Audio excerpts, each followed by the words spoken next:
ಶ್ರೀವಾರಿ ಕನ್ನಡ ವ್ಯಾಕರಣ ಚಾನಲ್ಗೆ ಸ್ವಾಗತ. 4ನೇ ತರಗತಿಯ ಕಲಿ ಕನ್ನಡದ ಪದ್ಯ ಹಲ್ಲು ತಪಾಸಣೆ ನೋಟ್ಸನ್ನು ನಾವು ನೋಡೋಣ. ಮೊದಲನೇದಾಗಿ ಕೆಳಗಿನ ಪ್ರಶ್ನೆಗಳಿಗೆ ಒಂದು ವಾಕ್ಯದಲ್ಲಿ ಉತ್ತರಿಸಿ. ಮಕ್ಕಳ ಹಲ್ಲು ತಪಾಸಣೆಗಾಗಿ ಶಾಲೆಗೆ ಬಂದಿದ್ದವರು ಯಾರು? ಮಕ್ಕಳ ಹಲ್ಲು ತಪಾಸಣೆಗಾಗಿ ಶಾಲೆಗೆ ಬಂದಿದ್ದವರು ವೈದ್ಯರು. ಏನನ್ನು ತಿಂದ ಹಲ್ಲನ್ನು ವೈದ್ಯರು ನೋಡಿದ್ದಾರೆ? ಮಕ್ಕಳು ಏನು ತಿಂದಿರೋ ಹಲ್ಲನ್ನು ವೈದ್ಯರು ನೋಡ್ತಾರೆ ಅಂದರೆ ಚಾಕ್ಲೇಟ್, ಮಿಠಾಯಿ, ಬೆಂಡು, ಬತ್ತಾಸು ತಿಂದ ಹಲ್ಲನ್ನು ವೈದ್ಯರು ನೋಡಿದರು. ವೈದ್ಯರು ಮಕ್ಕಳ ವಸಡಿನಲ್ಲಿ ಏನನ್ನು ಕಂಡರು? ವೈದ್ಯರಿಗೆ ಮಕ್ಕಳ ಬಾಯಿನಲ್ಲಿ ವಸಡಿನಲ್ಲಿ ಏನು ಕಾಣಿಸುತ್ತೆ? ಹಲ್ಲಿನಲ್ಲಿ ಹುಳುಕು, ವಸಡಿನಲ್ಲಿ ರಕ್ತವನ್ನು ವೈದ್ಯರು ನೋಡಿದರು. ಹಲ್ಲಿನಲ್ಲಿ ಹುಳುಕು ಕ್ಯಾವಿಟಿ ಆಗಿರುತ್ತೆ ಮತ್ತು ಅದು ವಸಡಿಯಿಂದ ಬ್ಲಡ್ ಬರ್ತಾ ಇರುತ್ತೆ.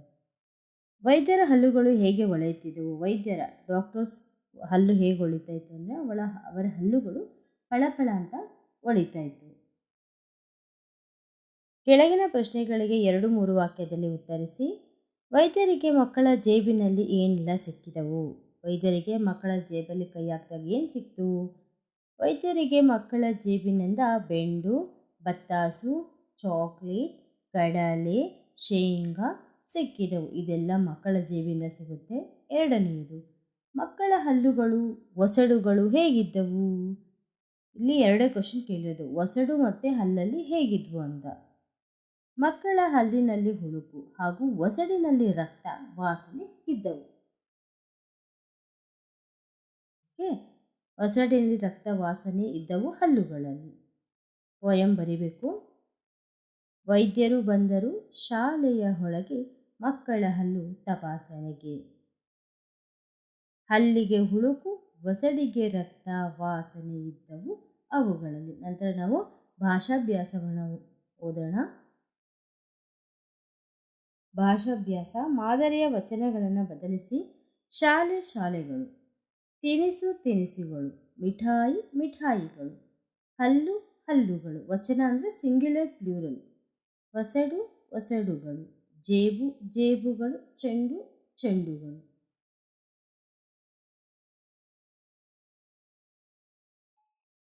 ಮಾದರಿಯಂತೆ ಬದಲಿಸಿ ಬರೆಯಿರಿ. ಬಂದರು, ಬರಲಿಲ್ಲ. ಒಂದು ಎಕ್ಸಾಂಪಲ್ ಕೊಟ್ಟಿದ್ದಾರೆ, ನಾವು ಉತ್ತರವನ್ನು ಕಂಡುಹಿಡಿಯೋಣ. ನೋಡಿದರು, ನೋಡಲಿಲ್ಲ. ತಿಂದರು, ತಿನ್ನಲಿಲ್ಲ. ಹುಡುಕಿದರು, ಹುಡುಕಲಿಲ್ಲ. ಅದೇ ರೀತಿಯಾಗಿ ಪದಗಳನ್ನು ಅವರೇ ಬಿಡಿಸಿದ್ದಾರೆ, ನಾವು ಅದನ್ನು ಕೂಡಿಸ್ಬೇಕು. ನಾರ್ಮಲ್ ಆಗಿ ಪದಗಳು ಕೂಡಿಸಿರುತ್ತೆ, ನಾವು ಬಿಡಿಸ್ಬೇಕು. ಬಟ್ ಇಲ್ಲಿ ಅವರು ಬಿಡಿಸಿದರೆ ನಾವು ಕೂಡಿಸೋಣ. ಏನು ಪ್ಲಸ್ ಉಂಟು, ಏನುಂಟು. ಉಂಟು ಪ್ಲಸ್ ಎಂದು, ಉಂಟೆಂದು. ಮತ್ತೆ ಪ್ಲಸ್ ಒಬ್ಬ, ಮತ್ತೊಬ್ಬ. ಇನ್ನು ಪ್ಲಸ್ ಒಬ್ಬ, ಇನ್ನೊಬ್ಬ. ಅರ್ಥ ಆಯ್ತಲ್ವಾ? ಅದೇ ರೀತಿಯಾಗಿ ಕೆಳಗಿನ ಪದಗಳಿಗೆ ಓದಿ ಅವುಗಳಿಗೆ ನಾನಾರ್ಥ ಪದಗಳನ್ನು ಬರೆಯಿರಿ. ನೋಡಿ, ಸಮಾನಾರ್ಥಕ ಪದ ಅಂದರೆ ಸೇಮ್ ಪದ ಮೀನಿಂಗ್ಸ್ ಬರುತ್ತೆ. ಬಟ್ ನಾನಾರ್ಥ ಅಂದರೆ ಒಂದು ಪದಕ್ಕೆ ಡಿಫ್ರೆಂಟ್ ಟೈಪ್ಸ್ ಆಫ್ 2 ಪದಗಳು ಬರಬೇಕು. ಎಕ್ಸಾಂಪಲ್, ಆಡು ಅಂದರೆ ನಾವು ಮೇಕೆ, ಗೋಟ್ ಆಗಿರ್ಬೋದು. ಆಡು, ಆಟ ಆಡು. ಕ್ರೀಡೆಯಲ್ಲಿ ತೊಡಗುವುದು, ಆಟ ಆಡು ಅಂತ ನಾವು ಹೇಳ್ಬಹುದು. ಅದೇ ರೀತಿಯಾಗಿ ಹೊಳೆ ಅಂದರೆ ನದಿ. ಇನ್ನೊಂದು ಹೊಳೆ ಅಂದರೆ ಪ್ರಕಾಶಿಸು, ಫಳಫಳ ಹೊಳೆಯೋದು. ಪರದೆ ಅಂದರೆ ಓಪನ್ ಮಾಡು, ತೆಗಿ ಅಂತಾರಲ್ವಾ ಅದು. ತೆರೆ ಅಂದರೆ ಅಲೆನೂ ಆಗಿರಬಹುದು. ಅದೇ ರೀತಿಯಾಗಿ ಇಲ್ಲಿ ಸರಿಯಾದ ರೂಪ ಬರೆಯಿರಿ. ಇಲ್ಲಿ ರಾಂಗ್ ಇದೆ, ನಾವು ಅದನ್ನು ಸರಿಯಾಗಿ ಬರೀಬೇಕು. ಹಲ್ಲು, ಹೊಸಡು, ಒಬ್ಬನು, ಹೊಲಗೆ. ಇಲ್ಲಿ ಚಿತ್ರಗಳನ್ನು ಕೊಟ್ಟಿದ್ದಾರೆ. ಈ ಚಿತ್ರಗಳನ್ನು ನೋಡಿ ನೀವು ಹೆಸರನ್ನು ಬರೀಬೇಕು. ಇಲ್ಲಿ ಏನಿದೆ, ನಾವು ಡಿಫ್ರೆಂಟ್ ಟೈಪ್ಸ್ ಆಫ್ ಸ್ವೀಟ್ ನೋಡ್ತಾ ಇದ್ದೀವಿ. ಸೊ ಸಿಹಿ ತಿಂಡಿ. 2ನೇದು ಕಂಪ್ಯೂಟರ್, ಇದನ್ನು ನಾವು ಗಣಕಯಂತ್ರ ಅಂತ ಕರಿತೀವಿ. ಸೊ ಇಲ್ಲಿ ನೋಡ್ತಾ ಇದ್ದೀರಾ, ರೈತರು ಇದ್ದಾರೆ ಮತ್ತು ಎತ್ತುಗಳು ಇದ್ದಾರೆ ಅಲ್ವಾ. ಇಲ್ಲಿ ರೈತ ಮತ್ತು ಎತ್ತು ಅಂತ ನಾವು ಬರೀಬಹುದು. ನಾಯಿ, ಇದು ನಾರ್ಮಲ್ ಆಗಿ ಏನಿದು ನಾಯಿ ಅಲ್ವಾ.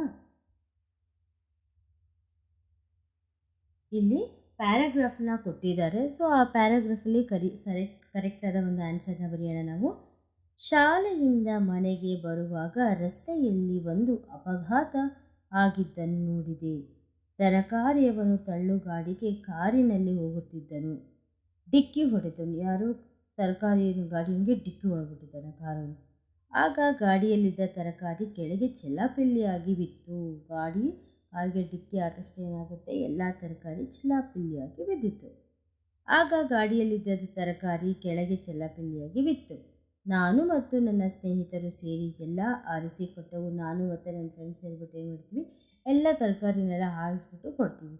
ಆಗ ತರಕಾರಿಯವನು ನಮಗೆ ಧನ್ಯವಾದ ಹೇಳಿದ. ಆವಾಗ ನನಗೆ ತರಕಾರಿಯವನು ಧನ್ಯವಾದಗಳನ್ನು ಹೇಳ್ತಾನೆ. ಅರ್ಥ ಆಯ್ತಲ್ವಾ? ಅದು ರಿಲೇಟೆಡ್ ಬರೀಬೇಕು. ಪ್ರತಿದಿನ ಶಾಲೆಯಲ್ಲಿ ನಡೆದ ಘಟನೆಗಳನ್ನು ಮನೆಯಲ್ಲಿ ಪೋಷಕರೊಂದಿಗೆ ಹಂಚಿಕೊಳ್ಳಿ. ನೀವು ಪ್ರತಿದಿನ ಶಾಲೆಯಲ್ಲಿ ನಡೆದ ಒಂದು ಘಟನೆಯನ್ನು, ಏನೇ ನಡೆಯುತ್ತೆ ಸ್ಕೂಲಲ್ಲಿ, ಫ್ರೆಂಡ್ ಜೊತೆ, ಟೀಚರ್ ಜೊತೆ, ಎಲ್ಲನೂ ನೀವು ಪೇರೆಂಟ್ಸ್ ಜೊತೆಗೆ ಹಂಚ್ಕೊಳ್ಳಿ. ಆರೋಗ್ಯವನ್ನು ಕಾಪಾಡಲು ಏನು ಮಾಡಬೇಕು ಪಟ್ಟಿ ಮಾಡಿ. ನಿಮ್ಮ ಹೆಲ್ತನ್ನು ಚೆನ್ನಾಗಿ ಇಟ್ಕೋಬೇಕು, ರೋಗ ರುಜಿನಗಳಿಂದ ನೀವು ಇಟ್ಕೊಳ್ಬೇಕಂದ್ರೆ ಏನು ಮಾಡಬೇಕು ಲಿಸ್ಟ್ ಮಾಡಿ. ಮೊದಲನೇದಾಗಿ ನಾವು ಸ್ನಾನ ಮಾಡಬೇಕು. Everyday we should bath. ತಲೆಗೆಲ್ಲನೂ ಮೈಗಾದರೂ ಮಾಡಬೇಕು ಅಲ್ವಾ? ಅದೇ ರೀತಿಯಾಗಿ ನೀವು ಲಿಸ್ಟ್ ಮಾಡಿ. ನಿಮಗೆ ಯಾವುದೇ ರೀತಿಯಾದ ಗ್ರಾಮರ್ ಪಾರ್ಟ್ಸಲ್ಲಿ ಏನೋ ಡೌಟ್ಸ್ ಇದೆ ಕಮೆಂಟ್ ಮಾಡಿ. ಹಾಗೂ ನಿಮಗೆ ಏನಾದರೂ ಗ್ರಾಮರ್ ಬೇಕು ಅಂದರೆ ಕಮೆಂಟ್ ಮಾಡಿ, ನಾನು ನೆಕ್ಸ್ಟ್ ವೀಡಿಯೋ ಪೋಸ್ಟ್ ಮಾಡ್ತೀನಿ. ಈ ವಿಡಿಯೋ ಇಷ್ಟ ಆದರೆ ಲೈಕ್ ಮಾಡಿ, ಶೇರ್ ಮಾಡಿ ಹಾಗೂ ಸಬ್ಸ್ಕ್ರೈಬ್ ಮಾಡಿ. ಹೆಚ್ಚಿನ ವಿಡಿಯೋಗಳು ಕಮೆಂಟ್ ಬಾಕ್ಸಲ್ಲಿ ಕಮೆಂಟ್ಸ್ ಕೊಡಿ. ಧನ್ಯವಾದಗಳು.